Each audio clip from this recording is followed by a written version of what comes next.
आज की इस वीडियो में आप सभी का स्वागत है, जहां हम अपने पेशेंट्स की रियल ट्रांसफॉर्मेशन जर्नीज आपके साथ शेयर करने वाले हैं और बताएंगे कि आखिर क्यों उन्होंने अपने हेयर ट्रांसप्लांट के लिए QHT क्लिनिक ही चुना। सबसे पहले मिलते हैं हमारे पहले पेशेंट कसीब अंसारी से। आइए जानते हैं इनकी हेयर ट्रांसफॉर्मेशन जर्नी इन्हीं की जुबानी। कोई स्वेलिंग नहीं हुई है मुझे, और पेन तो ये समझ लीजिए बिल्कुल पेनलेस है ये। इसमें बिल्कुल ऐसा लगता है शुरुआत में जैसे चींटी ने काटा। मेरा नाम कासिब, मैं उत्तराखंड खड़ीमा से।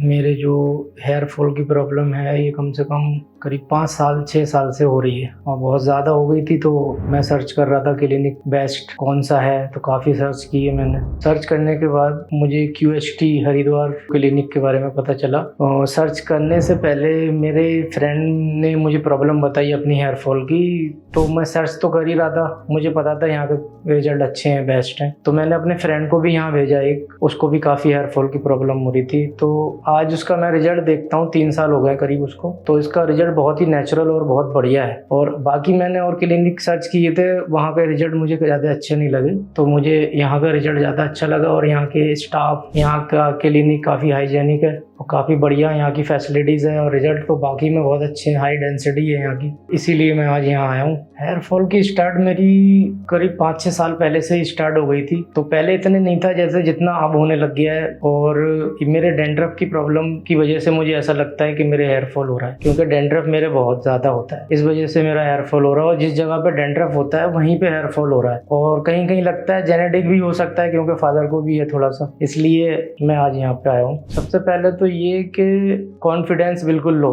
कहीं जा नहीं सकते तो काफ़ी अच्छा नहीं लगता है कहीं खड़े होने में, कहीं पे जाने में, पार्टी शादी में, कहीं पे भी जाने में थोड़ा सा वो लगता है। इसलिए ये प्रॉब्लम मुझे फेस करना पड़ती है, इसलिए मैं यहाँ आ जाया। होम रेमेडी मैंने करीब 1-2 साल यूज़ की, तो उससे कोई फ़ायदा नहीं हो रहा था। काफ़ी मैं वीडियो वगैरह देखता था, और मैंने अपने दोस्तों से भी थोड़ा पूछा, तो उन्होंने यही सजेस्ट किया कि इसका जो सही बेस्ट इलाज है तो वो हेयर ट्रांसप्लांट ही है। और QHT पे मुझे पूरा भरोसा है कि QHT पे, इसीलिए मैं आज यहाँ आया हूँ, क्योंकि मैंने रिजल्ट यहाँ के देखे हैं। थोड़ा नर्वस तो होते ही हैं, लेकिन मुझे भरोसा है कि यहाँ जो भी बेस्ट होगा सब बढ़िया ही होगा। ये सर्जरी तो देखो, एक नर्वस तो होता ही है सर्जरी, क्योंकि अभी तक कभी कोई सर्जरी नहीं की, इसलिए थोड़ा सा नर्वस तो होता है। लेकिन पेन का ये है कि ये बिल्कुल पेनलेस है। जहाँ तक कि मैंने देखा है, जो मेरे फ्रेंड करा के गए उन्होंने मुझे बताया कि ये पेन बिल्कुल नहीं होता है। बस पेन वहीं होता है जहाँ पे आपको शुरुआत में जो एनेस्थीसिया दिया जाता है, हल्का सा, वो भी माइनर सा पेन होता है, इतना खास कोई पेन नहीं होता। उसके बाद तो पता भी नहीं चलता है। QHT तो मैंने देखो सर्च यूट्यूब से ही मुझे पता चला था, सोशल मीडिया के थ्रू। तो वहीं से मेरे को कॉन्टेक्ट नंबर मिला था, तो मैंने बात की स्टाफ से, और स्टाफ का बिहेवियर भी बहुत अच्छा है। उन्होंने जो भी मैंने पूछा उनसे, उन्होंने मुझे क्लियरली सब अच्छा से बताया, समझाया। उसके बाद में आज मैं यहाँ पे आया। मुझे टोटल ग्राफ, मैंने अपनी पिक भेजी थी, जिस हिसाब से उन्होंने मुझे पिक देख के बताया, तो 3500 करीब ग्राफ उन्होंने बताए थे लगेंगे। लेकिन अभी मैं डॉक्टर से मिलूंगा, उनसे कंसल्टेशन होगी मेरी, उसके बाद ही कंफर्म बताएंगे कितने ग्राफ मुझे लगेंगे। ओके, अब मैं मिलता हूँ आपसे सर्जरी के बाद। जो भी मेरा एक्सपीरियंस होगा वो मैं आपसे शेयर करूंगा। और अब मिलते हैं सर्जरी के बाद। बने रहिए वीडियो के एंड तक। Thank you.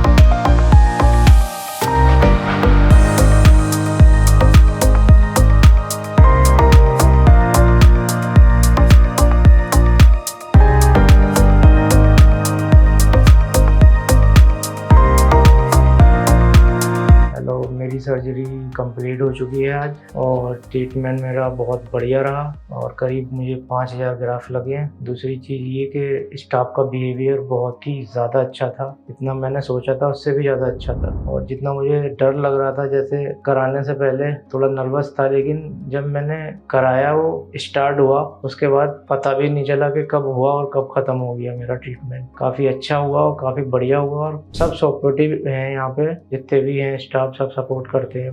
पूछते हैं बार बार आपको क्या चाहिए क्या नहीं चाहिए, पेन हो रहा है नहीं हो रहा है, काफ़ी सपोर्टिव है। मैं बस यही कहना चाहता हूँ कि अगर आपको भी ये प्रॉब्लम है तो आप QST हरिद्वार आइए, आपकी प्रॉब्लम बिल्कुल सॉल्व होगी। अच्छा है, यहाँ सब कुछ बहुत बढ़िया है, बहुत ही ज़्यादा बढ़िया है। मेरी सर्जरी चली है देखिए 3 दिन, और QST से मैंने कराया था। QST एडवांस टेक्निक है यहाँ पे, इसके रिजल्ट्स काफ़ी अच्छे हैं और काफ़ी बेहतर है ये। सर्जरी से देखो, सर्जरी जब माइंड में होता है कि सर्जरी होना है तो थोड़ा सा डर लगता है, लेकिन ये QST क्लिनिक है अपना, यहाँ पे आपकी सर्जरी में कोई पेन नहीं हुआ और कोई स्वेलिंग नहीं हुई है मुझे। और पेन तो ये समझ लीजिए बिल्कुल पेनलेस है ये। इसमें बिल्कुल ऐसा लगता है शुरुआत में जैसे चींटी ने काटा, उसके बाद तो पता ही नहीं चलता है कि कब क्या हो गया। इसलिए इसमें डरने की ज़रूरत नहीं है बिल्कुल भी। इसमें देखिए 5 दिन की मेडिसिन मिलती है, 5 दिन की मेडिसिन दी है मुझे, जिसमें इन्होंने बताया है कि एक स्प्रे बोतल दी है, उसको 1 घंटे में हमें स्प्रे करना है, 5 दिन मेडिसिन लेनी है,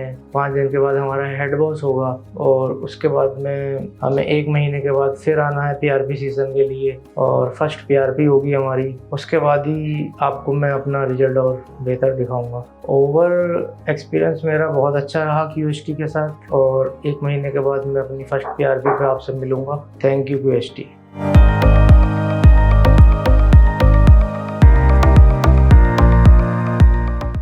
अभी आपने पेशेंट कसीब अंसारी की ट्रांसफॉर्मेशन जर्नी देखी। अब बढ़ते हैं अपने अगले पेशेंट मनीष कुमार की ओर, जानते हैं इनका एक्सपीरियंस कैसा रहा। ज़्यादा पेन वगैरह नहीं महसूस हुआ। नॉर्मली जैसे होता है, एक सर्जरी है लेकिन लाइट सी जो भी चीज़ें होती हैं वो हैं, लेकिन बहुत ज़्यादा। और आफ्टर 5-6 डेज बाद नॉर्मल रूटीन में आ गया था। कोई ऐसा कहीं कोई समस्या नहीं थी। जॉब भी चाहता था मैं ज्वाइन कर लेता, लेकिन मैंने 10 डेज़ की छुट्टी ली हुई थी, तो 10 डेज़ की छुट्टी के हिसाब से मैंने सारी चीज़ कर ली। और नमस्कार, मेरा नाम है मनीष कुमार, मैं मेरठ से आया और मैं आज 3rd PRP कराने आया था। और मेरा हेयर ट्रांसप्लांट कराना, ये सितंबर 1st वीक मेरा हेयर ट्रांसप्लांट हुआ था। QST हरिद्वार से मैंने ये हेयर ट्रांसप्लांट कराया। मैंने इसके बारे में बहुत सर्च किया कि कहाँ हेयर ट्रांसप्लांट किया जाए, और मुझे कई जगह के और भी सोशल मीडिया साइट से वीडियो देखने को मिले, लेकिन मुझे सबसे अच्छा बेस्ट अगर प्रेफरेंसेस में देखना पड़ा तो मुझे QST हरिद्वार की क्लिनिक मुझे समझ में आई। मैंने इनके बहुत ढेर सारे वीडियो सोशल मीडिया पे देखे, बहुत लोगों के एक्सपीरियंस सुने, फिर जानकारी भी मैंने जैसे निकाली, तो जानकारी से मुझे पता पड़ा कि नहीं, इनके यहाँ हाइजीन भी अच्छी है और सर्विस क्वालिटी बहुत अच्छी है इनकी। बेसिकली मैं अपनी हेयर ट्रांसप्लांट जर्नी के बारे में बताना चाहूँगा, जो कि सितंबर से स्टार्ट हुई। और आफ्टर हेयर ट्रांसप्लांट, जैसा कि मतलब पहले तो हेयर ट्रांसप्लांट की बात कर लें। हेयर ट्रांसप्लांट के दौरान मैं करीब 2 दिन मेरी सर्जरी चली, और दोनों दिन बहुत अच्छा एक्सपीरियंस मेरा रहा। मैं 9:30 सवेरे आ जाता था और शाम को 5 o'clock के आसपास जाता था। मुझे दोनों दिन कोई ज़्यादा पेन वगैरह नहीं महसूस हुआ। नॉर्मली जैसे होता है, एक सर्जरी है लेकिन लाइट सी जो भी चीज़ें होती हैं वो हैं, लेकिन बहुत ज़्यादा जैसे मैंने सुन रखा था कि कहीं बहुत पेन होता है या कुछ होता है, उस टाइप की कोई चीज़ नहीं थी।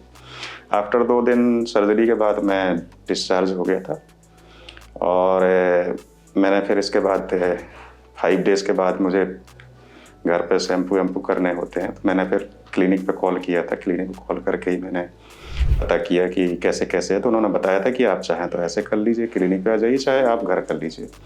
फिर मैंने घर पे ही उससे किया था, और उसके बाद मैं लगातार उसकी केयर करता रहा, जो जो चीज़ उनके, और कम से कम लगातार यहाँ से क्लिनिक से कॉल भी आते रहे मेरे पास और अपडेशन के लिए कि क्या आप कर रहे हैं, क्या नहीं कर रहे हैं। कुछ चीज़ें मेरी क्वारी थी, मैंने उन चीज़ों के बारे में ही पूछा। तो आफ्टर सर्विस भी बेटर है, ये नहीं कह रहा हूँ, मतलब पहले ही सर्विस अच्छी है, आफ्टर सर्विस भी अच्छी है QST की हरिद्वार की। और मेरा शेडिंग फेज भी चला।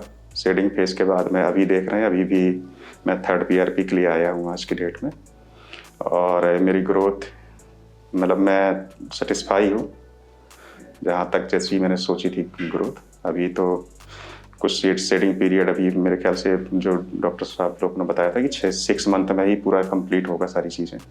तो अभी मैं 3rd मंथ के आसपास में हूँ, तो अभी मुझे 3rd मंथ और वेट करना है मुझे। देखता हूँ कैसे और आगे रहेगा, लेकिन अभी तक की जर्नी के हिसाब से मैं सेटिस्फाई हूँ काफ़ी हद तक। जैसे पहले काफ़ी बोल्ड हेयर लॉस हुए थे मेरे, और मैंने भी बहुत, जैसे मैंने पहले ही बताया कि रिसर्च करके मैंने काफ़ी इस क्लिनिक को चुना था। मैं आया और मेरा एक्सपीरियंस भी अच्छा रहा, और जॉब में चूँकि मैं मेरठ में कर रहा हूँ जॉब, तो मैंने करीब 10 डेज़ की मैंने छुट्टी ली थी। और चूँकि मैंने पहले ही पढ़ा हुआ था कि 5 दिन मेरे थोड़े से ज़्यादा टफ होंगे। टफ का इन द सेंस में केयर करना पड़ेगा उनको, और मैंने उनको केयर किया था काफ़ी हद तक। और आफ्टर 5-6 डेज़ बाद नॉर्मल रूटीन में आ गया था। कोई ऐसा कहीं कोई समस्या नहीं थी। जॉब भी चाहता था मैं ज्वाइन कर लेता, लेकिन मैंने 10 डेज़ की छुट्टी ली हुई थी, तो 10 डेज़ की छुट्टी के हिसाब से मैंने सारी चीज़ कर ली, और बड़ा अच्छा फील कर रहा हूँ, पॉजिटिव फील कर रहा हूँ। क्योंकि अब जो भी मिलता है तो पूछता है कि सर अच्छे लग रहे हैं, यंग लग रहे हैं आप थोड़े से। और जैसा कि आज मैं 3rd PRP के लिए आया हूँ, तो जहाँ तक PRP का सवाल है, तो मेरी 2 PRP ऑलरेडी हो चुकी हैं। और उन दोनों PRP में मैं पहले भी सोचता था कि शायद थोड़ा सा पेन होता होगा, लेकिन मैं क्लिनिक पर जैसे ही रीच पहुँचता हूँ, और वैसे ही मैं एक अपॉइंटमेंट पहले से लेके आता हूँ, तो चूँकि उस अपॉइंटमेंट के हिसाब से जब मैं दिखाता हूँ तो तुरंत अपॉइंटमेंट मिल जाता है। फिर एक सिंपल सा, जैसा हम लोग क्लिनिक लैब पे कोई हम ब्लड टेस्टिंग के लिए देते हैं, वैसे ही हमने ब्लड टेस्ट यहाँ पर भी सिंपल सा एक ब्लड लिया जाता है। इसमें तो कोई बहुत ज़्यादा पेन नहीं होता है। और इसके बाद आफ्टर थोड़ी देर बाद ही PRP जहाँ होती है वहाँ पर बुला लिया जाता है। और बहुत ही मतलब मैं ऐसा कहूँगा कि जैसे कि चींटी काटने के बराबर का एक इंजेक्शन पेन सा होता है, उसे आप मतलब जस्ट इग्नोर कर सकते हैं, कोई ऐसी चीज़ नहीं है। लेकिन वो PRP करने के बाद में आफ्टर 2 दिन के लिए थोड़ी सी चीज़ें बताई जाती हैं कि कोई लोशन नहीं लगाना है आपको, या कुछ नहीं करना है। शायद मैं 2 दिन ही या 24 घंटे के लिए शायद मेरे ख्याल से कहा जाता है, 24 घंटे के लिए कहा जाता है कि वो कोई लोशन नहीं लगाना है और कुछ नहीं करना है। तो बस आज जैसे मैं 3rd PRP के लिए आया हूँ, तो मैं कल तक आज मैं अगर यहाँ बैठा हूँ तो आज के 24 घंटे मतलब कल तक मुझे इन बालों पर कुछ नहीं करना, सिर पे कुछ नहीं करना। तो मोस्ट PRP भी पेनलेस टेक्निक है, कोई वैसा नहीं है, और इससे ग्रोथों पे काफ़ी इफेक्ट पड़ता है। और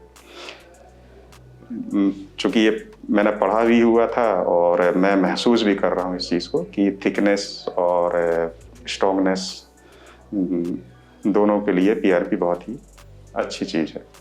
ये मैंने अब तक की जर्नी आपको बताई थी कि कैसे मैं सितंबर से लेके अभी तक मैं 2 PRP हेयर ट्रांसप्लांट के बाद 2 PRP और 3rd PRP के लिए आया हूँ।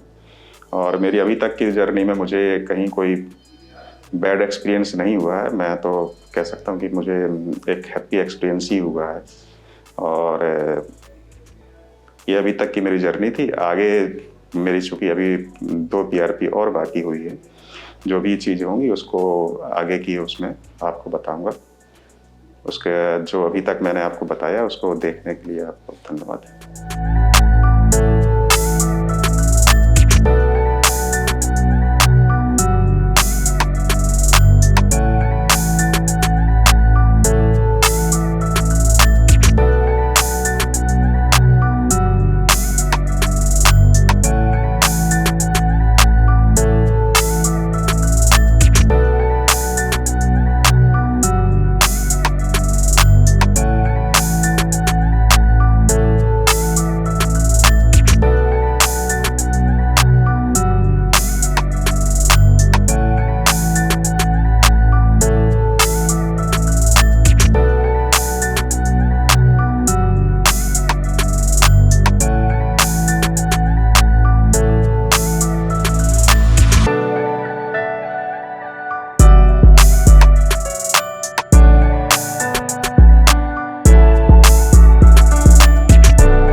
अभी आपने पेशेंट मनीष कुमार की ट्रांसफॉर्मेशन जर्नी देखी। अब मिलते हैं अपने तीसरे और आखिरी पेशेंट मुकुल राज त्यागी से। आइए जानते हैं इनकी जर्नी के बारे में। साहिर साहब कहते हैं कि दुनिया जिसे कहते हैं जादू का खिलौना है, आप लोगों ने सुनी होगी, मिल जाए तो मिट्टी है और ना मिले तो सोना है। तो मेरे साथ अभी वही है, लेकिन मैं ये नहीं कह सकता कि क्योंकि वो चीज़ मेरे को मिली है तो मेरे लिए बहुत वैल्यूएबल चीज़ है। और बाल बहुत प्रीशियस चीज़ होती हैं, आपको सुंदर और खूबसूरत दिखते हैं, जवानी भर को दिखना भी चाहता है। तो मेरी तरफ से आप सबको बेस्ट विशेष। अगर आपको हेयर इश्यूज़ हैं, आप एक बार आके जरूर मिलिए इस क्लिनिक पे। हेलो एवरीवन, मेरा नाम मुकुल है, मुकुल राज त्यागी, और मैं मेरठ का रहने वाला हूँ। मैं पिछले आई थिंक 10 साल से या फिर 7 साल से बाल्डनेस का इशू मेरे सामने आया था। वो मैं धीरे धीरे नोटिस करने लग गया था, लेकिन उसमें एक कंसर्न था, एक चीज़ थी जो ऑब्जर्व करनी थी उस टाइम पे, और कोई गाइड नहीं था तो समझ में नहीं आया। उसको बोलते हैं मेल पैटर्न बाल्डनेस या फिर एलोपेशिया होता है, अगर आप टाइम से मेडिसिन वगैरह ये सब स्टार्ट नहीं करते हो। तो मेरे साथ भी कुछ यही हुआ कि मैं काफ़ी टाइम से उसको देखता रहा। कभी कुछ मार्केट से ऑयल की मार्केटिंग देखी तो वहाँ से मैंने ऑयल यूज़ कर लिया, लेकिन कोई बेनिफिट नहीं मिल रहा था क्योंकि कोई गाइड तो था ही नहीं। तो धीरे धीरे हमने क्या किया, फिर सेल्फ एनालिसिस शुरू किया। जैसे हम पढ़ाई में टाइम देते हैं कि मेरे को 2 घंटे केमिस्ट्री पढ़नी है, तो हमने टाइम डेली बेसिस पे निकालना शुरू किया कि अब मैं डेली हाफ एन आवर इस चीज़ के लिए निकालूंगा, क्या आपकी स्कैल्प में रिएक्शन होती है और उसके बेसिस पे क्या क्या चीज़ें होती हैं, क्या क्या फैक्टर्स हैं जो आपके ऊपर काम करते हैं। उसको जो अभी आपका हेयर फॉल है, अभी मान लीजिए अगर 100 बालों से ज़्यादा टूट रहे हैं तो उसको कंसिडर किया जाता है कि एक्सट्रीम हेयर फॉल हो रहा है। तो मैंने वो चीज़ पहले समझी, पहले बेसिक क्लियर किया, उससे थोड़ा सा कॉन्फिडेंस बूस्टअप हुआ। फिर मैंने कुछ चीज़ें चेंज करी, उसमें मेरी हैबिट है, कंसिस्टेंसी है, एक्सरसाइज है, ये सब मैंने शुरू की। उसके बाद मैंने देखा कि हाँ कुछ फ़र्क पड़ रहा है उतना, मतलब जो पहले मेरे बाल टूट के गिर रहे थे, पहले पतले हो जा रहे थे, फिर वो टूट के गिर रहे थे, तो वो थोड़ा कम था, लेकिन तब तक बहुत देर हो चुकी थी और उम्मीद के तौर पे मेरे पास कोई था नहीं। मेरा हमेशा रहा है कि मैं खुद ऐसी चीज़ें पढ़ता हूँ, लेकिन मैं लोगों के साथ पूछता जरूर हूँ। मैंने बहुत लोगों से पूछा और उन्होंने ये बोला कि नहीं, आपका डोनर एरिया बहुत वीक है, तो इसमें ये होता है, इसमें ये चीज़ें होती हैं, तो ये तो पॉसिबल ही नहीं है, ये हो नहीं पाएगा। खैर, लेकिन अपने आदमी की ना फितरत होती है, तो मेरी फितरत ये है कि मुझे ये चीज़ पसंद नहीं आती कि कोई बोलता है कि ये चीज़ अब होगी नहीं, ये पॉसिबल नहीं है। या तो आप उस चीज़ को पूरा समझ चुके हो, आपने पूरा 100% एफर्ट डाल दिया हो, तो आप ये बात कह सकते हो। लेकिन मैंने, क्योंकि मैं QST क्लिनिक इनके टच में पिछले 3 साल से था और उनकी वीडियोस के थ्रू अपडेटेड था यूट्यूब से, तो मैं ये देख रहा था बहुत बारीकी से कि कुछ केसेस तो मैंने ऐसे देखे जो अब्रॉड से आए हैं, उनका बहुत ज़्यादा, मतलब उनका डोनर एरिया वीक था, उनके पास रिजल्ट थे। तो वहाँ से वो उम्मीद आई कि अगर ये पॉसिबिलिटीज़ हैं, ये चीज़ें हैं, तो एक बार कंसल्ट करते हैं। तो उसके बाद फिर मैंने यहाँ पे QST में विजिट किया, क्योंकि मैं इनको लगातार दिख रहा था। उनका जो काम करने का तरीका था उस समय इम्प्रेस था, क्योंकि इनका जो वीडियो बनाने का तरीका था, जो टीम के बारे में डेली बेसिस पे कमेंट सुन रहा था, तो मैंने डिसाइड किया। उसके बाद मैं सीधा क्लिनिक पे आया और मैंने डॉक्टर से कंसल्ट किया। उन्होंने मुझे बताया कि केस जो, क्योंकि डोनर एरिया वीक है और आपका स्कैल्प काफ़ी बाल्ड हो चुका है, आपका 6 बाल्डनेस का ग्रेड है, तो उन्होंने बोला कि लेकिन हमारे लिए ये कोई बहुत बड़ा चैलेंज नहीं है, हम करते आए हैं। तो वहाँ से मेरे का कॉन्फिडेंस और बूस्टअप हुआ और फिर मैंने ये तय कर लिया कि अब मेरे को हेयर ट्रांसप्लांट कराना है। और उसके बाद मेरी जो प्रोसीजर था वो शुरू हुआ, मेरी हेयर लाइन डिजाइनिंग ही। उसके बाद मैं इतना कॉन्फिडेंट था कि मैं इतना नॉर्मल हो गया था कि मैं घर से किसी को लेके भी नहीं आया था, खुद से मैं आया हूँ, करा के खुद से मैं गया हूँ। और आप देख लीजिए 8-10 महीने मेरे को हो गए हैं, इवन ज़्यादा हो गए हैं। अभी जून में मेरे को पूरे 12 महीने हो जाएंगे और ये रिजल्ट है अभी। लेकिन इस सब का ध्यान बहुत रखा गया है, मतलब आप ये देख लीजिए, जो भी आपका, मतलब न्यूट्रिशन तो मेन चीज़ हो ही गई। अगर आप न्यूट्रिशन का इस दौरान ध्यान नहीं रखेंगे तो आपको फिर सफ़र करना पड़ेगा। पर ये है कि मैं ये बोल सकता हूँ कि जो लोग ये बोलते हैं कि यार नहीं, मतलब उम्मीद छोड़ देते हैं, उम्मीद मत छोड़िए, क्योंकि चीज़ें बहुत एडवांस हो चुकी हैं। लोग दिन रात बहुत अच्छी मेहनत कर रहे हैं। मैं एग्जांपल इन्हीं लोगों का दे रहा हूँ कि जिस प्राइस में या जितना अच्छा काम कर रहा है, जितनी अच्छी टीम लोगों के पास है, आप आइए एक बार विजिट करिए, क्योंकि हेयर इश्यूज बहुत ज़्यादा बढ़ चुके हैं, क्योंकि बहुत नॉर्मल हो गया इवन, क्योंकि ज़्यादातर लोग ऐसी बेल्ट्स में रह रहे हैं जहाँ पे जो वाटर होता है उसके TDS वगैरह ज़्यादा रहते हैं, तो उनका ध्यान नहीं जाता है। वो इसमें एक अहम किरदार प्ले करता है और उनके जो हेयर लाइन होती है धीरे धीरे रिसीड होनी स्टार्ट हो जाती है। अभी मैं कुछ चीज़ें और शेयर करना चाहूँगा जो कि हेयर ट्रांसप्लांट के बाद की हैं। अमूमन ये होता है, क्योंकि फर्स्ट एक्सपीरियंस है, लोगों को ये लगता है कि ये भी स्कैल्प में भारीपन है, कुछ स्वेलिंग है, तो वो बहुत डरे हुए होते हैं। उसके बाद एक प्रोसेस स्टार्ट होता है आफ्टर 5 to 6 डेज को हम क्या बोलते हैं, हेड वॉश करना बोलते हैं। तो उसको लेके लोग बहुत डरे हुए रहते हैं कि कैसे होगा, नहीं होगा, जो कि बहुत एक नॉर्मल प्रोसीजर है। और सबसे अच्छी बात यह है कि जैसे ही आप क्लिनिक से अपना हेयर ट्रांसप्लांट करा के निकलेंगे तो जो आपकी टीम है यहाँ पे, they are in being touch with you. मतलब आप ये देखिए कि हर 24 घंटे के अंदर आपको कॉल आएगा, वो आपसे पूछेंगे, आपसे सारी इंफॉर्मेशन लेंगे, वो आपको बताएंगे कि आपको हेड वॉश कब करना है, कैसे करना है, क्या क्या चीज़ें यूज़ करनी है, शैम्पू कौन सा यूज़ करना है। तो डरने की तो कोई बात है ही नहीं। एक तो ये है कि कॉम्प्लिकेशन वाला कोई प्रोसीजर ऐसा है नहीं, तो एक तो ये चीज़ होगी कि इसमें डर की कोई ज़रूरत है नहीं। दूसरा ये है कि जब शेडिंग फेज आपका एक, उसके बाद जो नेक्स्ट स्टेप आता है कि आपने हेड वॉश कर लिया, अब लोग लगता है कि शेडिंग फेज चलेगा, वो कब तक चलेगा, डॉक्टर्स बोलते हैं कि अभी इतना टाइम है। तो डॉक्टर्स के ऊपर भरोसा रखिए। मैं आपको बताता हूँ अपने मेरे केस में क्या हुआ था कि मेरा स्कैल्प ना भारी रहता था, तो लोग बोलते थे कि तूने गलत करा लिया। अब ये आपके साथ हमेशा होगा कि आपके जो सराउंडिंग में लोग हैं ना, they are the negative people. मतलब आपको खुद पॉजिटिव रहना है और आपके आसपास ये बताने वाले हैं कि आपके पैसे खर्च हो गए, ट्रांसप्लांट आपने करा लिया, अभी ऐसा लग रहा है, लुक अच्छा नहीं है, क्योंकि उनको नॉलेज ही नहीं है। उनको नहीं पता कि इस प्रोसीजर में जो आपके बाल आने वाले हैं उसका कंप्लीट प्रोसीजर कितने टाइम का है। वो आपको 1 महीने बाद बोल देंगे, 2 महीने बाद बोल देंगे, अरे यार ये कैसे बाल आ रहे हैं। तो आपको पैनिक होने की बिल्कुल भी जरूरत नहीं है, क्योंकि एक पूरा का पूरा 1 साल का लॉन्ग प्रोसीजर है, तो आपको पेशेंस तो रखना पड़ेगा। शेडिंग फेज के बारे में थोड़ा सा बता देता हूँ कि शेडिंग फेज क्या होता है। वो धीरे धीरे अपना चलता रहता है। मतलब शेडिंग फेज का सिंपल कॉन्सेप्ट ये है कि जो आपके बाल ग्राफ्टेड हुए हैं वो धीरे धीरे आपके निकलते रहेंगे और न्यू हेयर आते रहेंगे और आपको पता भी नहीं चलेगा वो कब आपके नेटिव हेयर्स के साथ आपके मर्ज हो जाएंगे, वो भी आपको पता नहीं चलेगा। और ये थोड़ा आपको फील होगा आफ्टर 6 मंथ। हालांकि पर्सन टू पर्सन वेरी करता है, पर मेरा 6 मंथ के बाद जो है वो ठीक ठाक मेरे को रिजल्ट आ रहा था। और उसके बाद मेरी जो हेयर ग्रोथ है, जो डेंसिटी है, वो रैपिडली ग्रो की है, क्योंकि मैंने कंसिस्टेंसी अपनी बिल्कुल नहीं खोई। मैंने अपनी डाइट चेंज करी, मैंने वो प्रॉपर फॉलोअप लिया। डॉक्टर्स ने मेरे को जो सजेशन दिए मैंने एक भी मिस नहीं किया। मैंने अभी मेरा लास्ट मंथ चल रहा है, मतलब मैं अगले महीने में मेरा पूरा साल हो जाएगा।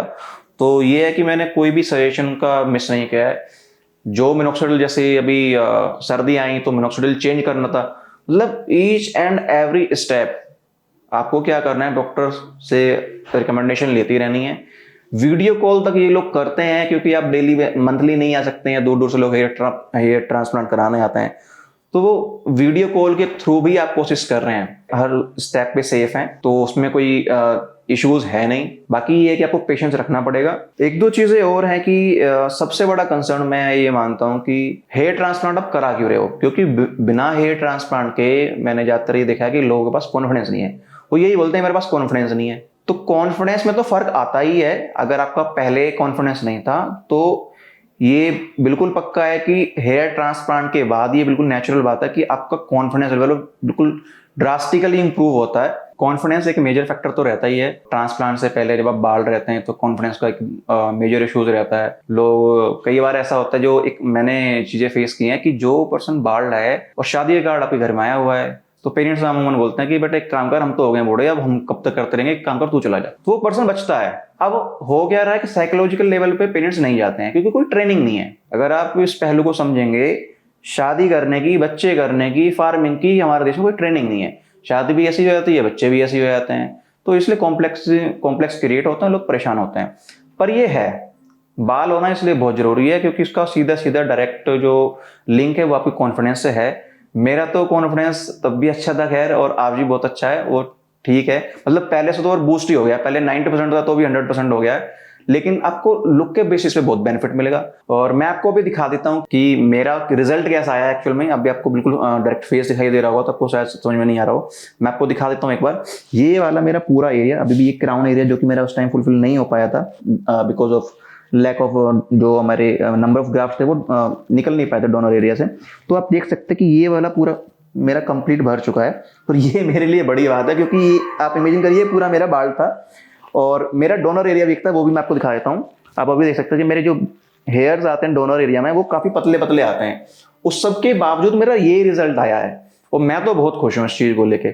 साहिर साहब कहते हैं कि दुनिया जिसे कहते हैं जादू का खिलौना है, आप लोगों ने सुनी होगी, मिल जाए तो मिट्टी है और ना मिले तो सोना है।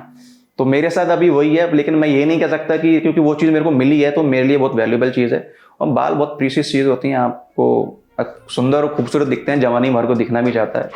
तो मेरी तरफ से आप सबको बेस्ट विशेष। अगर आपको हेयर इश्यूज़ हैं, आप एक बार आके जरूर मिलिए इस क्लिनिक।